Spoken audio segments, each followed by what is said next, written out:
He kōna ipurangi tēnei nā te reo irirangi o Aotearoa.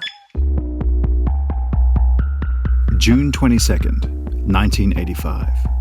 A vessel eases its way into New Zealand waters after sailing south through the Pacific. On board is a crew united in purpose, their minds less on where they've been and more on where they are about to go. It's been a challenging voyage, but its most difficult phase is yet to come. An operation of direct action that may well risk the outrage of foreign governments, public anger, and intense scrutiny from international media. The scenario sounds familiar, but this isn't the Rainbow Warrior. And on board, it's not a multinational crew of environmental activists. This group of sailors have not just completed the evacuation of the entire population of an island who have lived at the mercy of nuclear weapons testing for 3 decades. Nor are they planning a large and complicated protest off Mururoa Atoll against French nuclear testing. No, this is the yacht Uvea, chartered in New Caledonia. Her crew of 4 are all French, secret agents, military, on a mission. Among the diving gear and personal effects are a Zodiac inflatable boat and 2 hidden magnetic mines, designed to be attached to the side of a ship, and when detonated, to sink it. The Uvea and her crew quietly sail into a deserted harbour in the northernmost part of New Zealand, and just as quietly hide those mines. They are here to play a part in ensuring the Rainbow Warrior, still en route to Auckland from Vanuatu and the Marshall Islands, is truly on her final voyage. For ABC Radio Australia and RNZ, I'm James Nokise, and this is the last voyage of the Rainbow Warrior. Episode 5, Operation Satanique. In this episode, we're going back to where our story started, on a chilly July night in Auckland Harbour, when a boat crewed by environmental activists and pacifists was blown up and a man was killed.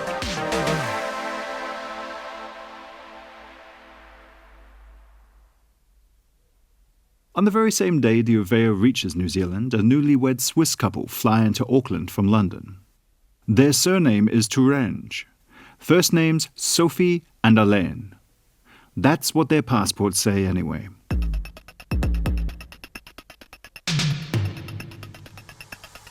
And almost the first thing they do after arriving is hire a reliable, roomy camper van.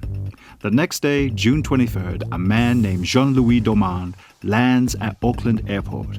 Again, that's what's on his passport. Monsieur Domand travels into downtown Auckland and takes a room at the Hyatt Kingsgate Hotel. It's called the Pullman nowadays, in the Waterloo quadrant. The hotel sits on a hill, and if you look out, you can see Albert Park, Auckland CBD, the High Court buildings, and Auckland University. If Jean-Louis Domand cares to look north, he's met by a view of the harbour in the direction of Marsden Wharf, where 14 days later, the Rainbow Warrior will dock. The crew of the Uvea, the Swiss couple in the camper van, and Jean-Louis Domand in the Hyatt are seemingly unconnected, as are several other travellers who disembark in New Zealand around the same time. As Domand settles into his hotel on the 29th of June, the crew of the Uvea dock at the Northland city of Whangarei after a bit of nosing around up north.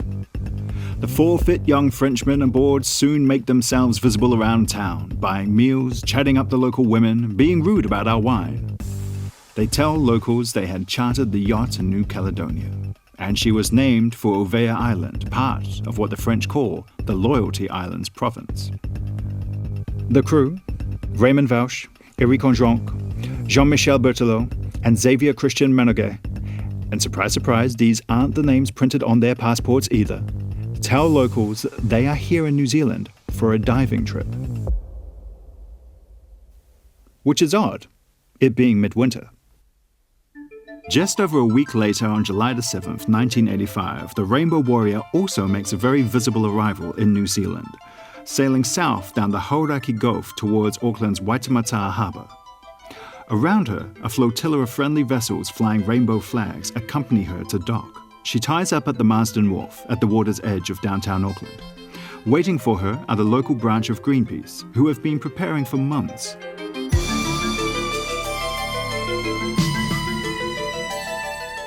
But missing from their number is a young French volunteer, Frédéric Bonleur, who'd been helping out in the office since April. She'd spent a month there, learning about Greenpeace's protest plans, the movements of the Rainbow Warrior, getting to know the people and the country before leaving 6 weeks before the Warrior arrived. On the same day the Warrior docks, Alain Tonnel and Jacques Camoulier arrived from Tahiti, where they had worked as physical instructors at a girls' school, apparently. Just after midnight, François-Roger Verlet flies in from Tokyo. What each of these people have in common is that they're all officers in the French Secret Service. Spies. Some dive specialists, some explosive experts, sent by France's intelligence agency, the DGSE.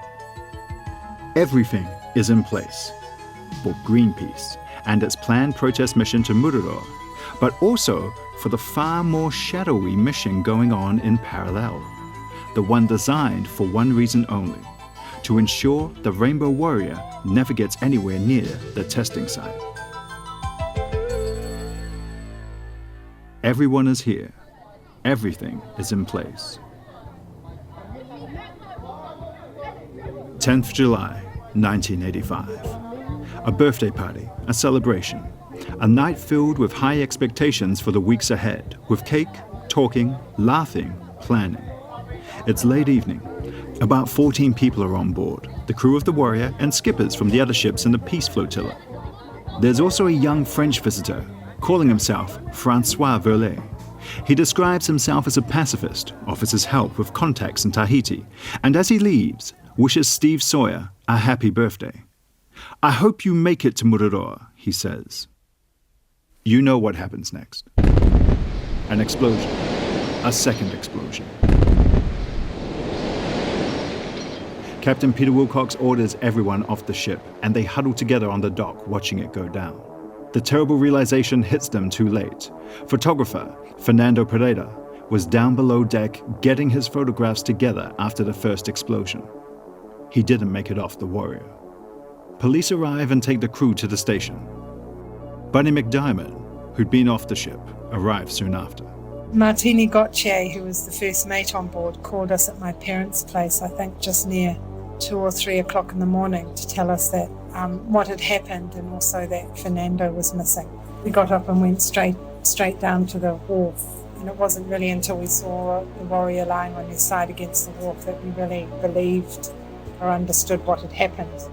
The body of Fernando Pereira is recovered around 4 a.m. In the shock and confusion, it quickly becomes clear. This is no accident. Detective Superintendent Alan Galbraith, in charge of the investigation, does not rule out the possibility of action by overseas agents or terrorists. He says whoever planted the bombs knew their business well, and he says whoever sabotaged the ship would have been aware that there were people on board and that their lives were at risk. News travels fast around the world. In the Marshalls, a horrified Jeton Jean asks, "What have they done to our ship?" And while an infinite number of questions whirl, the two most urgent are clear. Why? Why sink the Warrior? And of course, who? If the ship had been deliberately blown up, who was responsible? Finding the answer to both questions involves asking one fundamental question. Who has the most to gain by stopping the Rainbow Warrior from sailing to Mururoa? The answer is obvious. France. But if this is the French, it's no longer, in any measure, a normal criminal investigation. This is darker, murkier, and stranger than anything we've dealt with in New Zealand before. How are we going to catch these guys? It turns out catching them is the easy part. The population of New Zealand in 1985 is about 3.2 million. Fewer people live in the entire country than in cities like Sydney or Los Angeles. Or Paris. Have you ever lived in a small town? Everybody knows everyone else, knows their rhythms. Strangers are obvious because they stick out like a horny Frenchman in Whangarei. Kiwis being Kiwis, information is usually kept close to the chest. We're not known for opening up, on the whole. But if there's one thing we like less than talking, It's someone doing the dirty on us. As soon as it becomes clear that the sinking of the Rainbow Warrior was not an accident, but an act of terror, we, as a nation, are filthy about it. And then we go off. New Zealand police named the hunt for the bombers Operation Rainbow. Such a nicer name than Operation Satanique. First thing they do is set up a tip line. And the normally emotionally repressed Kiwis absolutely flood it. Everyone seems to have seen something. The police wade through a lot of stuff that's well-intentioned but useless. Some of it is, well, very useful. Two yachties report that about 9:30 p.m. on the night of the bombing, they were keeping an eye on the boats tied up at Hobson Bay, just a few minutes' drive east of Marsden Wharf. As they watched, an inflatable Zodiac boat came ashore silently, its engine off. There was one person aboard, and unaware he was being watched, he dumped the engine into the water and was then picked up by a camper van. The men, who thought they were watching a burglary, tell police that there was enough time and enough light for them to see that inside the van was a man and a woman, and to write down the license plate before the van drove off. Working off that tip, police find an abandoned Zodiac boat in Hobson Bay, then its engine, and 2 oxygen bottles used by divers. Not just any dive bottles, though. These have a special unit on them to prevent bubbles rising to the surface. And if no one sees bubbles, no one knows you're underwater doing God knows what. Then there's the information from up north. People ring in by the dozen to say that there were French yachties living it up in Whangarei. Those 4 roosters have certainly made an impression, spending it up big in local restaurants and getting to know the women of Whangarei. Almost like they want to be visible. Or are just too French to care. Police are told the name of their yacht is Orvea, but it's now at sea on the way to Noumea. Police traced the number plate of the van, seen picking up the diver in Auckland, to Newman's, a car rental business. Newman's staff tell police it was hired by a Swiss couple, newlyweds named Turange, according to their passports anyway. Things move fast from here. 12th July, just 2 days after the bombing, a Newman's office in Mount Wellington, East Auckland. Becky Hayter is working the desk that day. Swiss couple Elaine and Sophie Tourange turn up to drop off their rented camper van. Becky recognizes them. They'd come in 2 days earlier, wanting to replace the camper van they'd been driving around the country in for weeks. And most of the time we were with the vehicle with the broken windscreen, and I just remember he wouldn't leave it. You know, like normally someone would sit in the waiting room and have a cup of coffee, but he was very definitely staying with the vehicle and very definitely did not want any help moving gear from one van to the other. Having helped the couple with their swap, Becky was asked to contact the police, who wanted to know all about the couple with the camper van. And I didn't think too much of it. I just sort of thought it's not really my business. But the next morning I walked into work about 8 o'clock and I said to one of the other girls, "Oh, do you remember the Touranges?" You know, because of this phone call from the police. And she said, "Yeah, that's them there." So now, the Touranges are sitting in the Newman's office, returning their van early. Becky asked them to wait while she processes a refund. Out of earshot, her colleague gives the police a bell. They ask her to keep the couple busy. They're on their way. So we said to them, "Well, look, we owe you some money because you're bringing your vehicle back early, but we can't do it yet because there's no managers here to sign the cheque." So she chats, offers tea, keeping it casual, apologizing for keeping them waiting. The couple is getting edgier by the minute, but Becky doesn't lose her cool. But the police just took forever. Like, apparently they couldn't find a car, or the car had been taken away for cleaning, or they couldn't find the keys or something. So the police took nearly an hour. So started getting a little bit tense. And I remember Alan Mathar was just standing there looking at me very intently. And on some level, he knew. His instincts were telling him that something was wrong. Finally, the police arrive. A man walked into reception who was obviously a detective. He had a very nice suit on and short hair. And he was leaning over this top to the receptionist sort of talking very quietly to her, and she was sort of looking up at him, not having a clue what was going on, looking quite quizzically at him. And I thought, oh my God, we didn't tell her. So I just walked over and stood right next to him, but as though I was talking to the receptionist, and I just said, they're right behind you. And he immediately turned around and went out.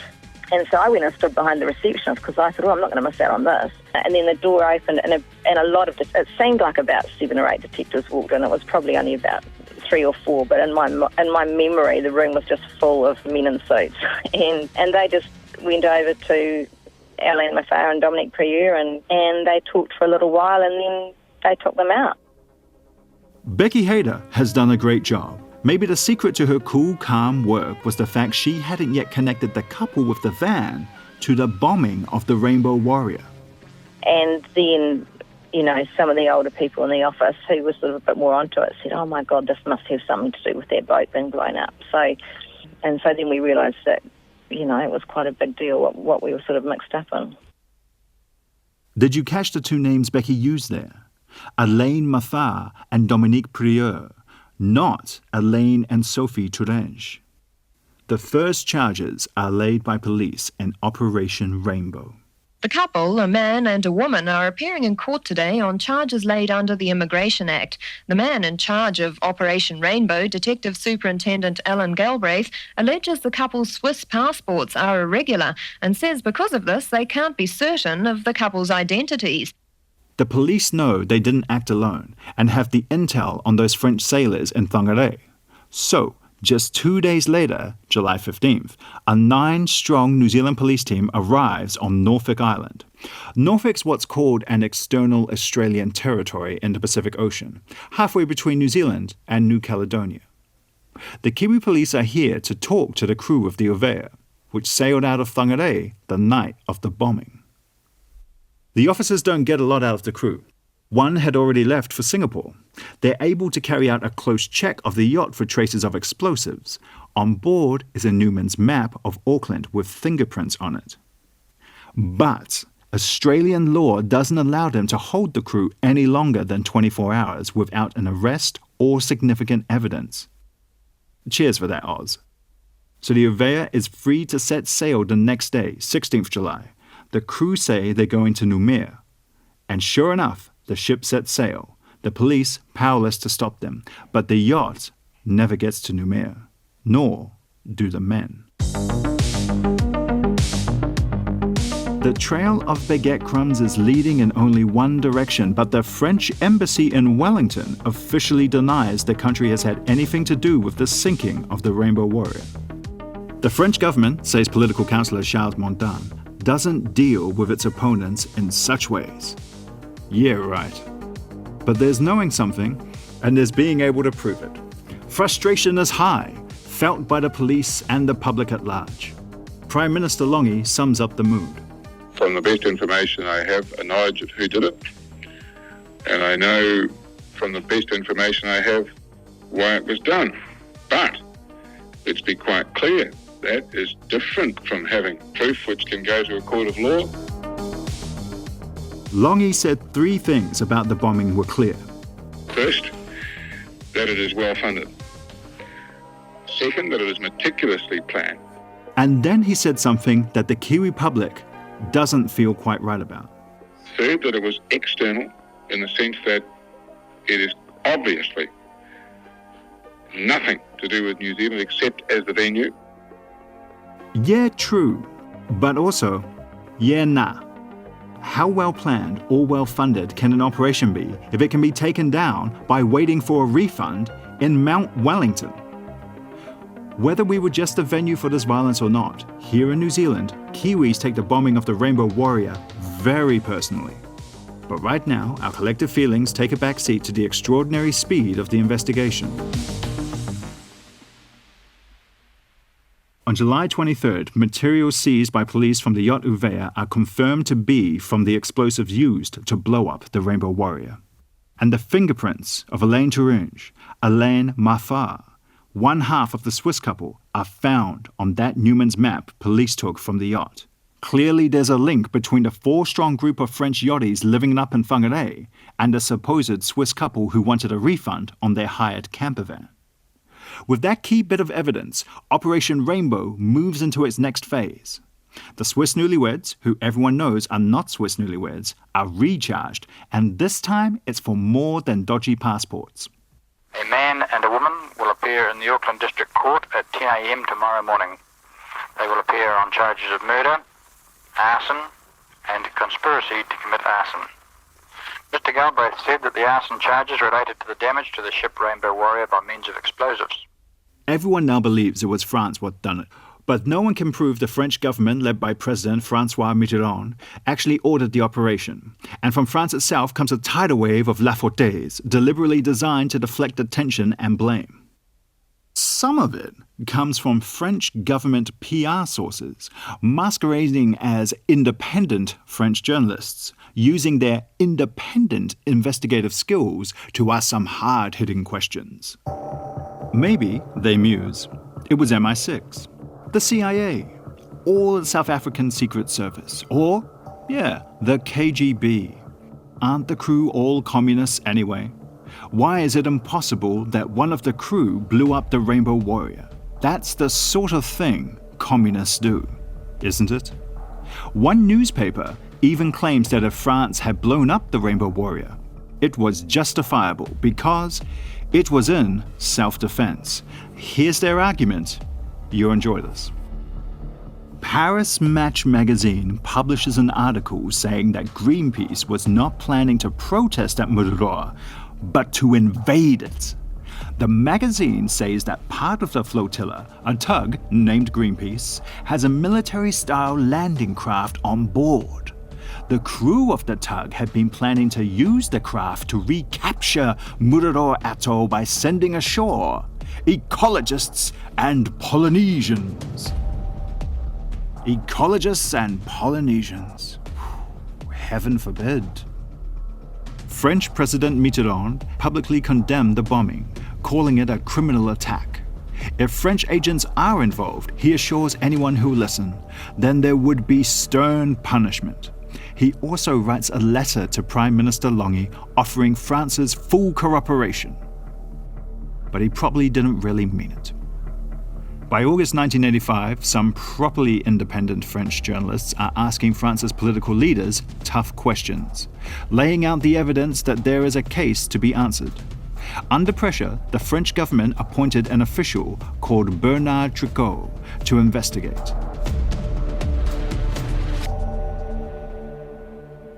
In less than a month, on August 26, 1985, the Tricot report is published. Spoiler alert, it doesn't go well. The report says, the Turenges are French, not Swiss.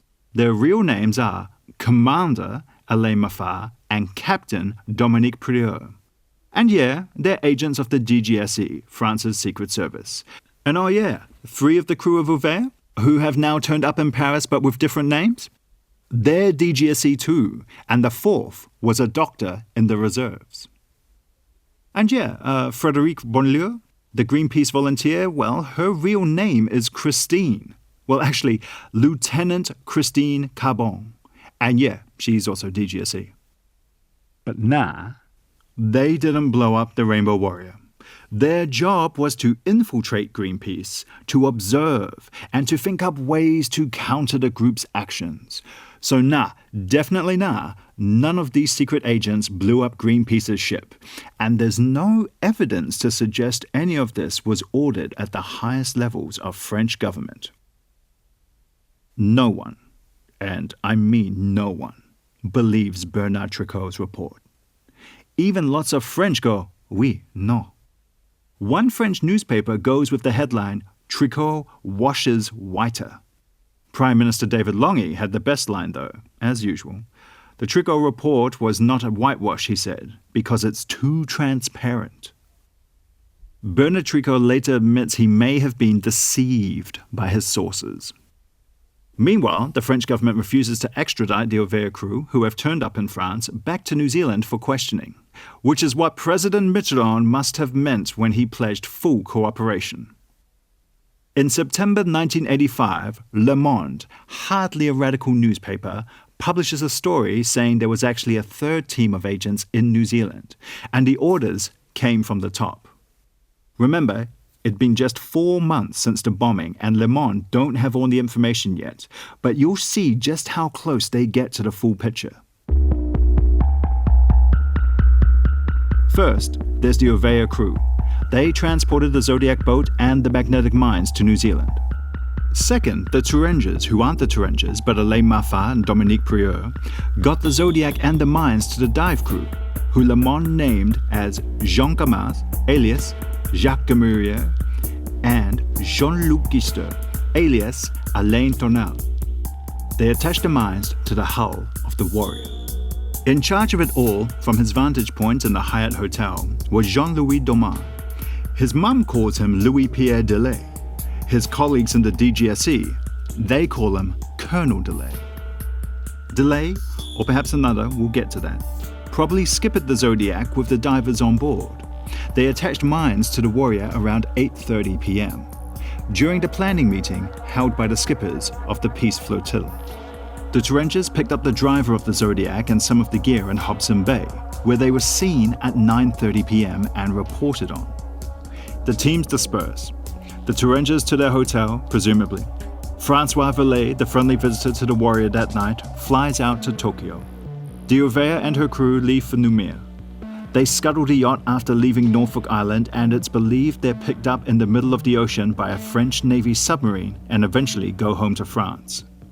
The dive crew go to the South Island and spend an enjoyable couple of weeks skiing before leaving the country. French Prime Minister Laurent Fabius orders a new investigation. He says he wants the truth this time. As the facade starts to crumble, so too do operatives of the French government. On 21st September 1985, the French Defense Minister Charles Ernoult resigns. Admiral Pierre Lacoste, DGSE boss, is sacked for not answering official questions about the bombing. Des premières conclusions de l'enquête menée sur l'affaire du Rainbow Warrior. 2 days later, Prime Minister Fabius fronts up to the media. Fabius admits everything. Agents of the French Secret Service, the DGSE, sank the Rainbow Warrior. They were acting on orders. The truth, he says, is cruel. This sounds like vindication for Greenpeace, for the family of Fernando Pereira. But Prime Minister Fabius goes on to say that their agents must be protected. They wouldn't be extradited or charged. After all, they were only doing what they were told.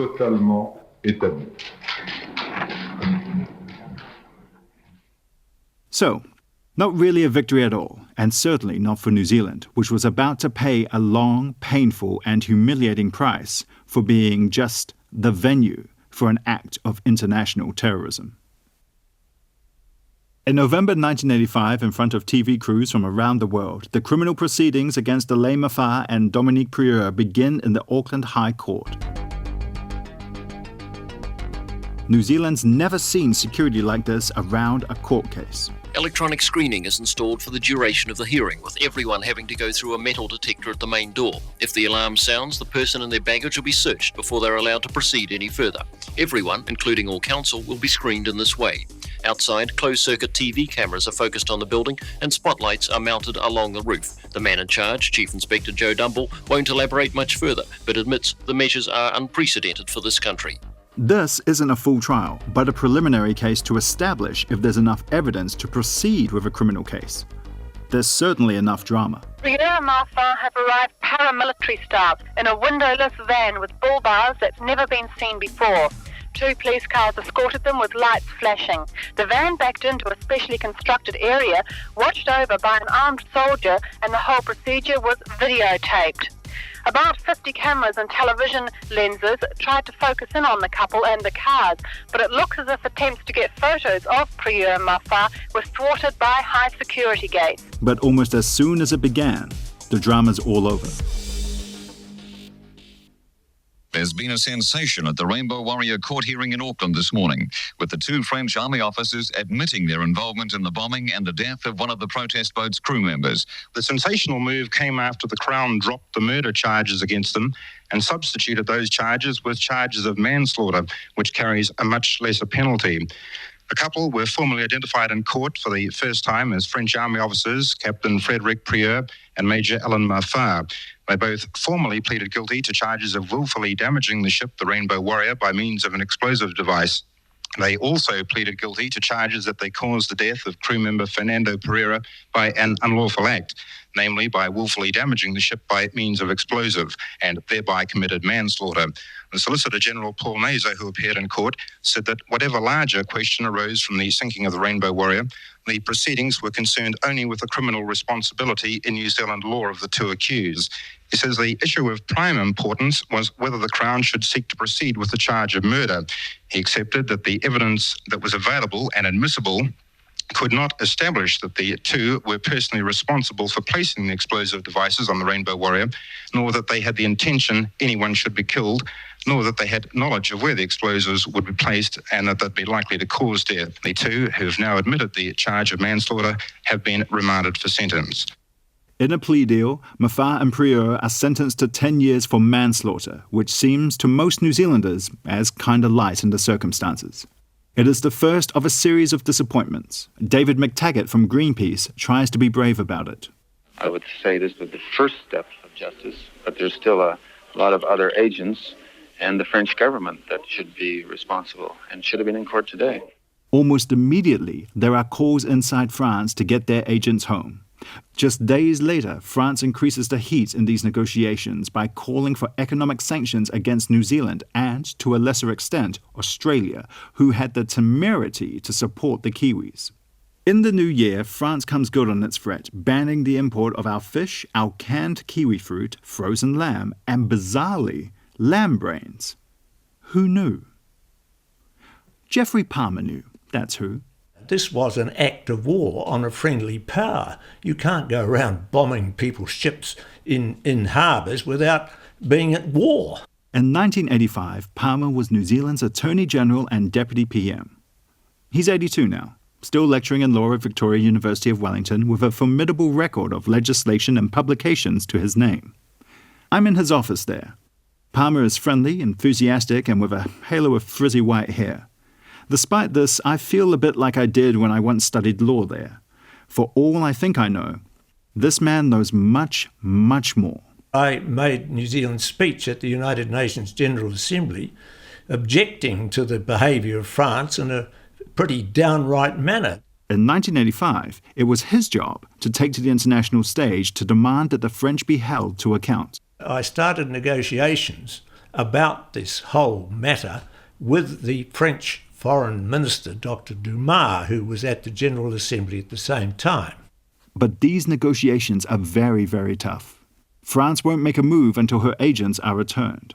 By the middle of 1986, the dispute is in front of the United Nations.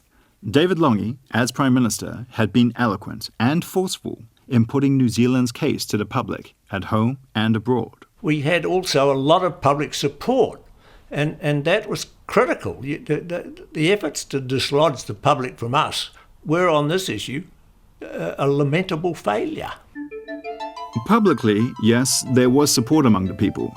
But even at this point, not many nations want to stand next to New Zealand, as we argued with a nuclear nation the size and importance of France.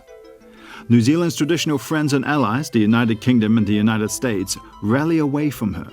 British Prime Minister Thatcher, no friend of Greenpeace, refuses to condemn France or, as her Foreign Secretary says, rub salt in the French wounds. French wounds? But by July 1986, nearly a year after the bombing and the killing of Fernando Pereira, an agreement is finally reached. In the end, a secret negotiation was held between the French lawyers and the New Zealand lawyers in Switzerland, and the result was that the defects that were rectified, and it was all put in front of the Secretary General of the United Nations, Perez de Cuellar, and he issued a binding ruling on New Zealand and France. The result was that what we got out of it was everything that you could ever get without going to an international court, which France would have resisted and could have resisted.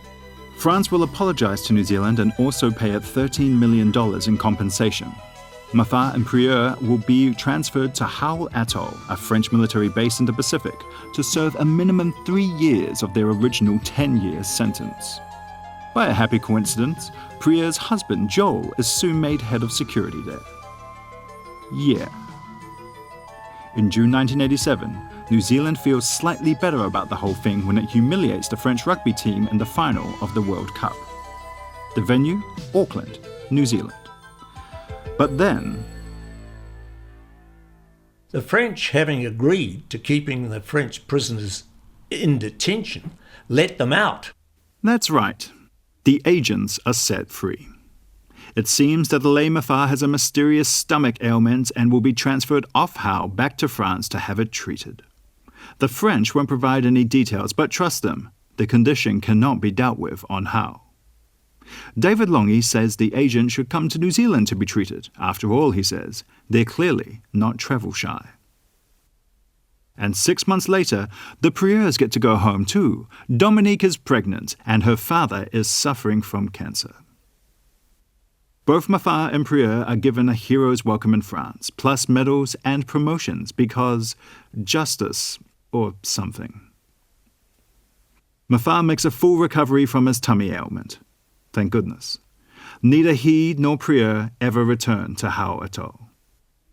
3 years later, in 1991, a man called Gérald André is arrested in Switzerland.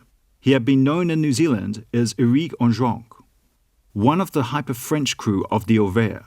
New Zealand wants to extradite him to face the music. France denies this request, arguing that the 1986 agreement covered all their agents, not just Mafar and Prieur. And just in case that argument proves to be the nonsense it sounds like, they again threaten to crush New Zealand exports to France. New Zealand caves. André is not extradited. It's a complete humiliation. There have been some wins along the way, I guess. The protest by a flotilla of peace ships still took place at Mururo, led by the tug Greenpeace.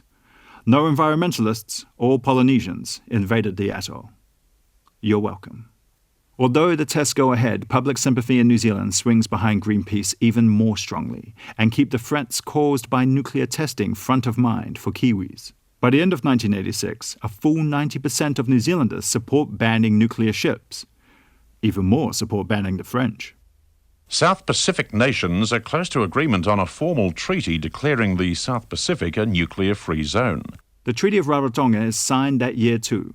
The treaty proposed by Australia 2 years ago will bind the 13 nations of the South Pacific Forum to forbid forever the manufacture, stationing and testing of nuclear weapons in their territories. On August 6, 1985, the Cook Islands, Kiribati, Nauru, Papua New Guinea, Samoa, Solomon Islands, Tonga, Tuvalu, Vanuatu, New Zealand and Australia met in Rarotonga to sign the treaty. A year later, it came into full effect. An enormous part of the Pacific became nuclear-free, and remains so to this day. What it does do is bring the South Pacific together on the issue and try to put pressure on France to have some sympathy about the nuclear issue and to stop it if possible.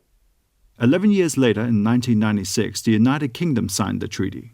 And believe it or not, so did France. But they had decided to stop testing in the Pacific by then. A bit of a hollow gesture. In 1987, the Nuclear-Free New Zealand Zone Disarmament and Arms Control Act had come into force. The act banned nuclear-powered ships from entering New Zealand waters, as well as the acquisition, stationing and testing of nuclear explosive devices. In response, the United States and Australia suspended their ANZUS obligations to New Zealand. We were now friends, not allies. As of November 2024, the Act is still part of New Zealand law. That is the law then, passed in 1987. It is the law today. It has never been changed, and it works. There have been various admissions and apologies over the years. Alain Mafar left the DGSE, and in 1999 he published a book about his career. In it, he expressed his sorrow for the death of Fernando Pereira. They never meant to kill anyone, he said. He also called New Zealand the Switzerland of the South, an insular nation distant, withdrawn, which does not think for a second that it will get caught up in the turbulence of the world. True perhaps, but a bit rude. Mafaa also claimed informing the police is a national duty in New Zealand. I think this would come as a surprise to New Zealand police. Alain Mafaa later became a wildlife photographer, and one of his pictures was published in a Greenpeace calendar. Mafaa had fooled everyone by entering under a different name. Not for the first time, but an absolute dick move. Dominique Prieur also published a book in 1995. In it, she says she was terrified and appalled by Pereira's death. "We hadn't come to kill anyone," she wrote. Prieur later became an HR person for the Paris Fire Brigade. In 2005, Admiral Lacoste, who was Mafaa and Prieur's boss at DGSE, confirmed that President Mitterrand, who died in 1996, personally approved the plan to blow up the Warrior. Well, quelle surprise, mon ami. In 2006, Gerard Royal, brother of French politician Ségolène Royal, was named by journalists as the third member of the dive team. The New Zealand government decided against seeking extradition and laying charges, despite pleas from the family of Fernando Pereira for justice for their father. Over the years, there have been a string of further apologies by Jean-Luc Kister, Christine Gabon, etc., etc. All of them followed the Mafaa Prieur script, appalled by the death of Fernando Pereira, never meant to kill anyone, sorry to New Zealand, what a failure the mission was. Exactly what you would say if you were them, I guess. Rainbow Warrior skipper Peter Wilcox has always been consistent in his response to these apologies. He finds it hard to believe the French team didn't know what would happen when the mines went off. The first bomb blew a 2 by 2.5 meter hole in the hull, and the boat sank in 45 seconds. It really doesn't sound to me like they were concerned at all about the life on board the ship. This was a professional dive team. They were military trained. I guess they were the best of the French military divers. And are you telling me they had no idea what the power of that bomb was going to do? He also said it was not up to him to forgive, and justice had not been done. Someone was murdered in cold blood. 2 people that were part of the team spent, I guess it was a year in jail in New Zealand. No, I don't think justice was ever done. I think that's a ridiculous notion. Prime Minister David Longy, who died in 2005, always maintained that the French weren't sorry for blowing up the Rainbow Warrior. They were just sorry they got caught. Jeffrey Palmer agrees. Oh, come on.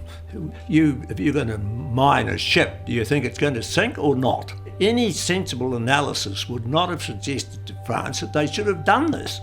The crew have mostly been gracious about these apologies. But most seem to agree with Peter Wilcox that justice for the ship, for Fernando, for his family, has never really happened. Maral Pereira, who was 8 when her father was trapped and drowned in his cabin by the second mine exploding, told a film crew in 2018 that the family had accepted what had happened to her father. That didn't mean they were going to forgive and forget. 2025 marks 40 years since the bombing of the Rainbow Warrior and nearly 30 since the end of testing in the Pacific. Relations between France and New Zealand are pretty good, according to Jeffrey Palmer. He thinks the profile of Greenpeace soared after this time too. And the anti-nuclear cause went mainstream across the world. But at a price, eh? The Warrior was lifted out of Auckland Harbour, refloated and repaired, just enough to make a last voyage.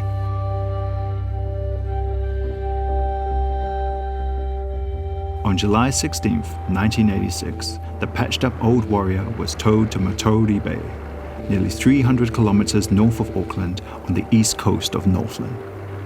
The local iwi, Ngāti Kura, had offered to take her under their protection and to let her have a new ending to her story.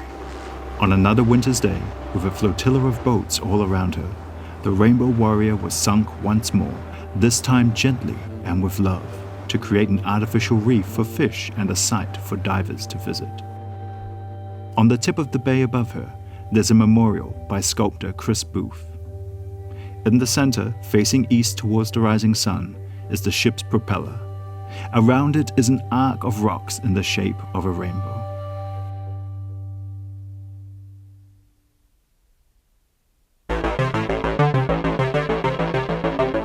Next episode, we go back to the Marshall Islands to look at the fallout from Operation Exodus, the fate of Jetanajan, and the future of the Rongelap people.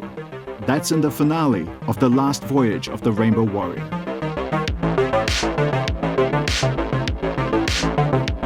The Last Voyage of the Rainbow Warrior was written, produced, and presented by me, James Nokise. Sophie Townsend is the script editor and writer, Justin Gregory, writer and producer. The Last Voyage is a co-production between ABC Radio Australia and RNZ. Justine Kelly is the head of ABC Radio Australia. Tim Watkin is executive editor, audio for RNZ. Faleangafulu Inga Stunza is the content director for ABC Radio Australia. Brianna Uritich-Gregg is the production coordinator for RNZ. Alison Barkley for the ABC. RNZ's Rangi Powick engineered the series. Designed by Dexter Edwards. Website by Hing Yi Kong for RNZ. Huge thanks to Eve Burns, Hilary Hosea, Gift Johnson from the Marshall Islands Journal. Our respect and love to all the people we met in the Marshall Islands. Listen and follow at Apple Podcasts, Spotify, and on the ABC and RNZ websites. Or wherever you get your podcasts. Faftai Dalava Komutali.